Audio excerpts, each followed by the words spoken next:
വെച്ച് കൂത്താടം കൊടുക്കുന്നതും പാപമല്ലേ? പെൺമക്കളെ വിട്ടേക്ക്.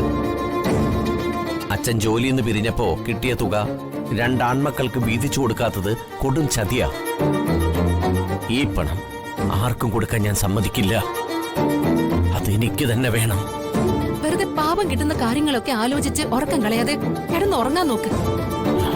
ഇല്ല സുമിത്രേ, ആ പണം എനിക്ക് തന്നെ വേണം. നേരെ ചൊവ്വേ ചോദിച്ചാൽ അച്ഛനും അമ്മയും ആ പണം എനിക്ക് തരില്ല. ഏതു വിധേനയും ആ പണം എനിക്ക് തട്ടിയെടുക്കണം. അതിന് നിന്റെ സഹായം എനിക്ക് വേണം. ഒരിക്കലും അതിന് എന്റെ സഹായം കിട്ടുമെന്ന് പ്രകാശേട്ടൻ കരുതണ്ട.